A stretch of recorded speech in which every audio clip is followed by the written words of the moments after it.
Unlimited power. Kekuatan adalah kata yang sangat emosional. Tanggapan orang-orang pun beragam. Sebagian orang menganggap kekuasaan memiliki konotasi negatif. Seolah-olah orang yang nafsu akan kekuasaan adalah mereka yang dapat disuap dan patut dicurigai. Namun, apa sebenarnya arti kekuatan atau kekuasaan bagi kalian? Dan seberapa besar kekuatan yang kalian miliki dapat dikembangkan? Kekuatan atau kekuasaan yang dimaksud dalam buku ini bukanlah dalam hal menaklukkan seseorang. Kekuatan adalah kemampuan untuk menghasilkan sesuatu yang paling kita inginkan dan mampu menciptakan nilai bagi orang lain dalam prosesnya. Kekuatan adalah kemampuan kita untuk mengubah hidup, untuk membentuk persepsi, untuk membuat sesuatu bekerja pada diri kita. Kekuatan yang sesungguhnya adalah kemampuan kita untuk dapat memenuhi kebutuhan hidup kita sendiri dan orang lain, dengan cara mengendalikan pikiran dan perlakuan sehingga kita dapat menghasilkan sesuatu yang kita inginkan. Sepanjang sejarah, kekuatan atau kekuasaan didefinisikan dalam bentuk yang berbeda dan kontradiktif. Pada zaman dahulu, kekuasaan tersirat dalam fisiologi. Orang yang kuat dan cepat bisa memiliki kekuatan untuk mengarahkan hidupnya serta kehidupan orang-orang di sekitarnya. Seiring dengan perkembangan peradaban, kekuasaan diraih dari warisan. Raja dikelilingi oleh simbol kerajaan dan pemerintahan otoriter. Orang yang memiliki kekuasaan biasanya memiliki relasi atau hubungan erat dengan para raja. Kemudian, di awal era perindustrian, kekuatan adalah kapital atau modal. Mereka yang memiliki akses ke sana mendominasi proses perindustrian. Namun, di dunia modern saat ini, salah satu sumber kekuatan terbesar berasal dari ilmu pengetahuan. Zaman sekarang, kita hidup di era informasi dan budaya komunikasi. Kita hidup di masa ketika gagasan, gerakan, dan konsep dapat mengubah dunia hampir setiap harinya. Dunia modern memiliki ciri khas, yaitu informasi yang masif. Dari buku, film, internet, informasi ini datang seperti badai untuk kita lihat, rasakan, dan dengarkan. Mereka yang memiliki informasi dan sarana berkomunikasi memiliki apa yang dulu dimiliki oleh raja-raja, yaitu kekuasaan tak terbatas. Seperti yang ditulis oleh John Kenneth Galbraith, uanglah yang menggerakkan masyarakat pada masa industri. Namun, dalam masa informasi, pengetahuan adalah segalanya. Pengetahuan merupakan sebuah struktur kelas baru bagi mereka yang memiliki informasi. Kelas ini memiliki kekuatan bukan dari uang ataupun tanah, tapi dari pengetahuan. Hal yang menarik adalah, saat ini, kunci dari kekuatan tersedia bagi kita semua. Kalau kamu bukan raja di abad pertengahan, kamu mungkin akan mengalami kesulitan besar untuk menjadi raja. Jika kamu tidak memiliki modal pada awal revolusi industri, peluang kamu untuk mengumpulkannya tampak sangat tipis. Tapi hari ini, setiap anak bisa membuat perusahaan yang dapat mengubah dunia. Di dunia modern, informasi adalah komoditas para raja. Mereka yang memiliki akses ke bentuk pengetahuan khusus dapat mengubah diri mereka sendiri dan dalam banyak hal seluruh dunia kita. Tentunya di Indonesia, berbagai jenis pengetahuan yang dibutuhkan untuk mengubah kualitas hidup kita tersedia untuk semua orang. Ada di setiap toko buku, setiap perpustakaan, maupun internet, dalam bentuk pidato, seminar, ataupun kursus. Kalau kita ingin sukses, semua informasinya tersedia luas untuk kita. Lalu, dengan adanya informasi yang bertumpah ruah, mengapa ada orang yang berhasil luar biasa, tapi banyak juga yang tanda kutip bertahan? Kenyataannya, bahkan di era informasi itu saja tidak cukup. Kalau yang kita butuhkan hanyalah ide dan pemikiran positif, maka kita semua akan menjalani kehidupan impian kita sekarang. Namun, apa yang menyatukan setiap kesuksesan besar kita? Yaitu tindakan atau action. Tindakan menghasilkan sesuatu yang kita inginkan. Pengetahuan hanyalah kekuatan potensial seseorang, yang artinya tahu bagaimana membuat dirinya mengambil tindakan yang efektif. Faktanya, definisi literal dari kata kekuatan adalah kemampuan untuk bertindak. Apa yang kita lakukan dalam hidup ditentukan oleh bagaimana kita berkomunikasi dengan diri kita sendiri. Di dunia modern, kualitas hidup sama juga dengan kualitas berkomunikasi. Apa yang kita gambarkan dan katakan pada diri kita sendiri, bagaimana kita bergerak dan menggunakan otot-otot tubuh kita dan ekspresi wajah kita, akan menentukan seberapa besar kita dapat berkomunikasi. Seringkali kita terjebak dalam perangkap mental saat melihat orang-orang sukses dan berpikir mereka berada di tempat mereka sekarang karena memiliki bakat istimewa. Namun, jika diamati lebih dekat, keistimewaan yang dimiliki mereka yang luar biasa sukses dibandingkan dengan mereka pada umumnya adalah kemampuan dalam mengambil tindakan.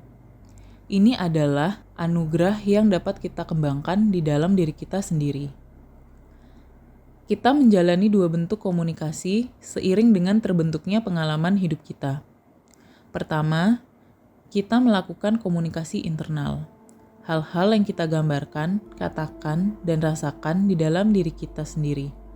Kedua, kita melakukan komunikasi eksternal. Kata-kata, nada, suara, ekspresi wajah, postur tubuh, dan tindakan fisik untuk berkomunikasi dengan dunia luar.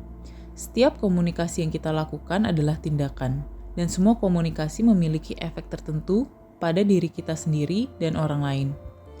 Dalam hal ini, komunikasi bisa disebut sebagai kekuatan atau power. Mereka yang telah menggunakannya secara efektif dapat mengubah pandangan mereka tentang dunia.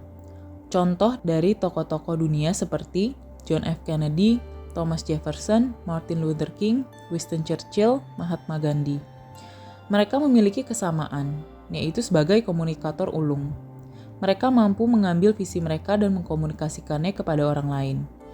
Dengan sedemikian rupa, mereka mampu mengubah pola pikir dan tindakan masyarakat dengan berkomunikasi. Melalui kekuatan komunikasi, mereka dapat mengubah dunia. Orang-orang ini mampu menggerakkan massa dengan berkomunikasi. Inilah alat yang kita gunakan untuk menggerakkan diri kita sendiri.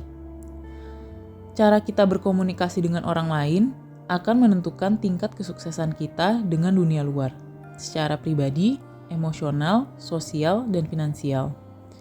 Lebih penting lagi, tingkat kesuksesan secara internal, yang meliputi kebahagiaan, kegembiraan, cinta, atau apapun yang kita inginkan.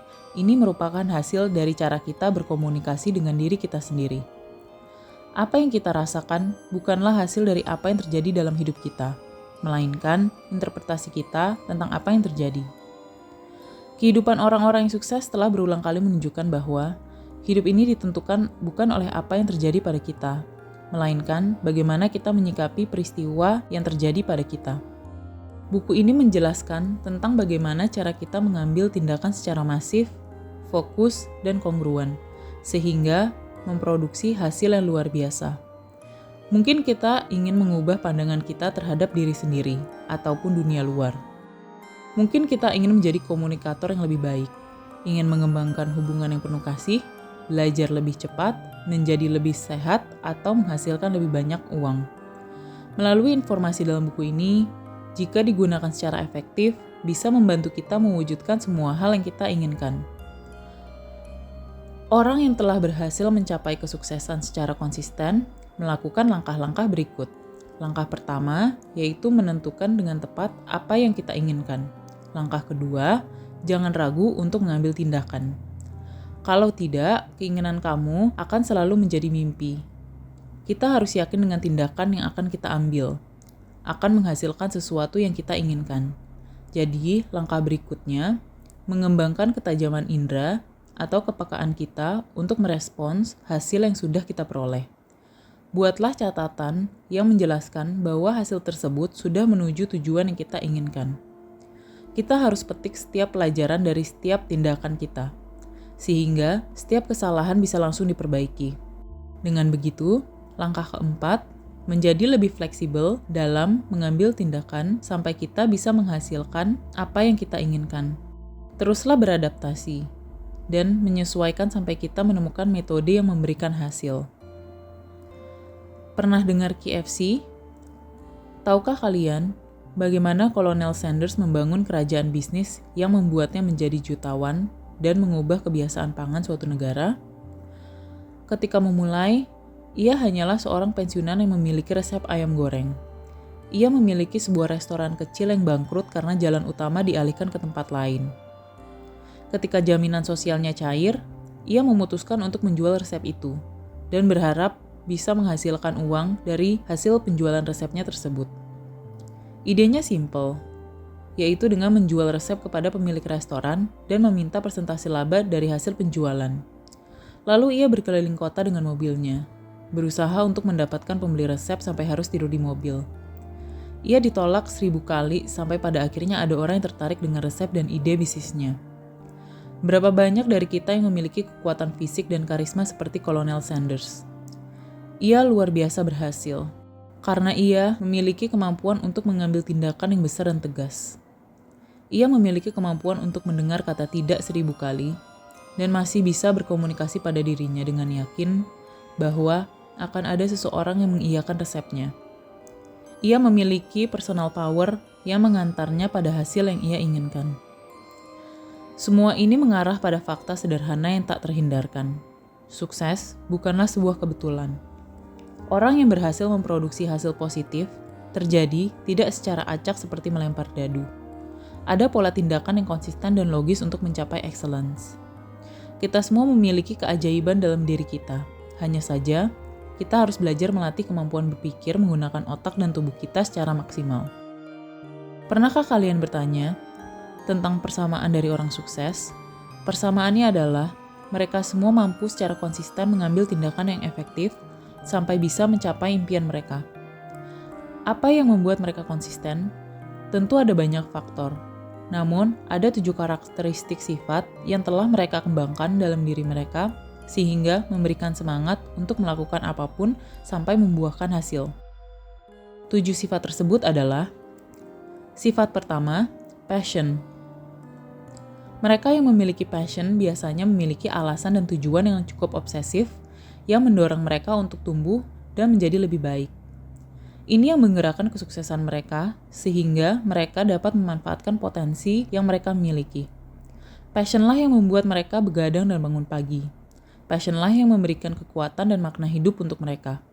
Tidak ada kehebatan tanpa hasrat untuk menjadi hebat, apapun cita-citanya. Menjadi seorang atlet, seniman, ilmuwan, orang tua, atau pembisnis. Cara untuk melepaskan kekuatan batin melalui The Power of Goals ada di chapter 11 pada buku ini. Sifat nomor 2, belief, atau kepercayaan atau keyakinan. Orang yang sukses dalam skala besar mempunyai kepercayaan atau keyakinan yang berbeda dengan mereka yang gagal. Kalau kita percaya akan keajaiban, kita akan memiliki kehidupan yang ajaib. Kalau kita percaya bahwa hidup kita ditentukan oleh batasan yang sempit, maka kita membuat batasan itu menjadi nyata. Apa yang kita yakini benar, apa yang kita yakini mungkin, menjadi benar dan mungkin. Di buku Unlimited Power ini, menjelaskan cara spesifik dan ilmiah untuk mengubah keyakinan kita mencapai tujuan yang kita inginkan. Banyak orang yang bersemangat, tapi keyakinan mereka membatasi tindakan mereka, sehingga impian mereka tidak tercapai. Orang yang sukses tahu apa yang mereka inginkan dan percaya bahwa mereka bisa mendapatkannya.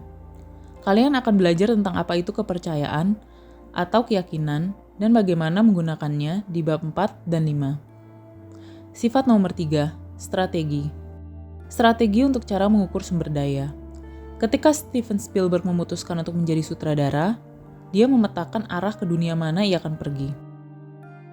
Ia menemukan apa yang ingin ia pelajari, siapa yang perlu ia ketahui, dan apa yang perlu ia lakukan.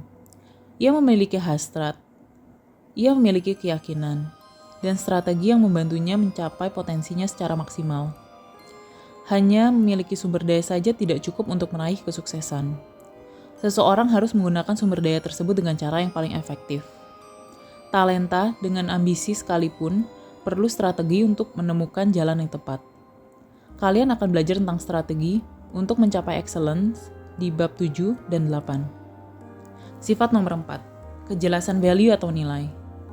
Value atau nilai adalah sistem kepercayaan atau keyakinan khusus yang kita miliki tentang apa yang benar dan salah untuk hidup kita. Banyak orang yang tidak memiliki gagasan yang jelas tentang apa yang penting bagi mereka. Seringkali kita melakukan hal-hal yang kemudian membuat kita tidak senang dengan diri kita sendiri. Ini disebabkan karena ketidakjelasan dengan apa yang kita yakini atau yang kita anggap benar.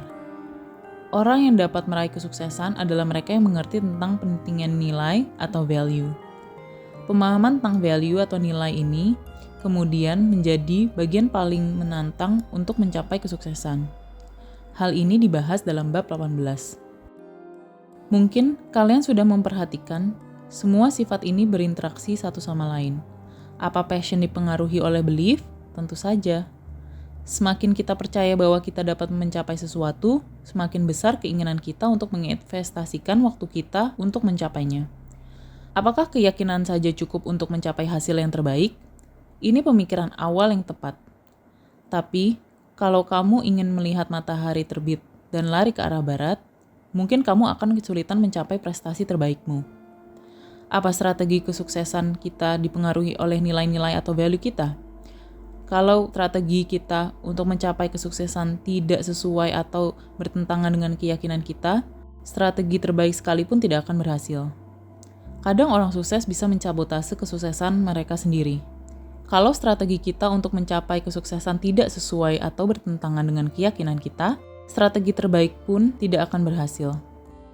Kadang orang sukses bisa mensabotase kesuksesan mereka sendiri. Kalau mereka memiliki konflik internal antara personal value dan strategi yang mereka rancang untuk mencapai hasil yang maksimal. Sifat nomor 5, energi. Ada banyak orang di dunia ini yang memiliki passion atau hasrat yang mereka yakini. Mereka tahu strategi untuk mengeksekusinya dan memiliki personal values atau nilai yang kuat. Tapi, untuk mengambil tindakan tersebut, diperlukan vitalitas fisik. Kesuksesan besar tidak terlepas dari energi fisik, intelektual, dan spiritual yang memungkinkan kita memaksimalkan apa yang kita miliki. Di bab 9 dan 10, kalian akan mempelajari dan menerapkan hal-hal yang dapat meningkatkan semangat fisik. Sifat nomor 6, bonding power, atau pentingnya menjalin hubungan. Hampir semua orang sukses memiliki persamaan, yaitu kemampuan yang luar biasa untuk menjalin ikatan dengan orang lain dan mengembangkan hubungan baik dengan orang lain dari berbagai latar belakang.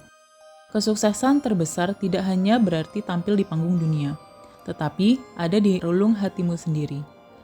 Jauh di lubuk hati kita perlu membentuk ikatan yang langgeng dan penuh cinta kasih dengan orang lain. Tanpa itu, kesuksesan apapun akan menjadi hampa. Kalian bisa belajar tentang ikatan atau bonds dalam bab 13.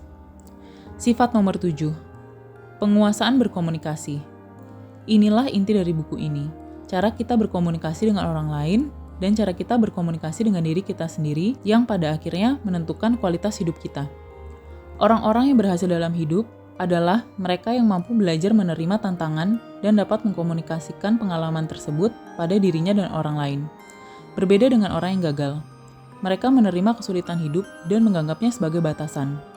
Orang yang sukses memiliki kemampuan untuk mengkomunikasikan visi dan misi mereka. Setiap bab dalam buku ini berkaitan erat dengan cara kita berkomunikasi kepada diri kita sendiri dan orang lain. Bagian pertama buku ini akan mengajarkan kalian cara mengendalikan dan menjalankan otak dan tubuh dengan lebih efektif, termasuk faktor-faktor yang mempengaruhi cara kita berkomunikasi dengan diri sendiri. Bagian kedua, kalian akan mempelajari bagaimana menemukan apa yang benar-benar kalian inginkan dan bagaimana kalian dapat berkomunikasi secara lebih efektif dengan orang lain, serta bagaimana mengantisipasi jenis perilaku orang lain secara konsisten. Di bagian ketiga, melihat dari perspektif yang lebih besar dan lebih global tentang bagaimana kita berperilaku, apa yang memotivasi kita, dan apa yang dapat kita kontribusikan di tingkat ekstrapersonal secara lebih luas. Buku ini juga bisa kalian gunakan sebagai pedoman menjadi seorang pemimpin. Kalau kalian ingin tahu chapter 11 tentang The Power of Goals, silahkan klik like video ini. Terima kasih.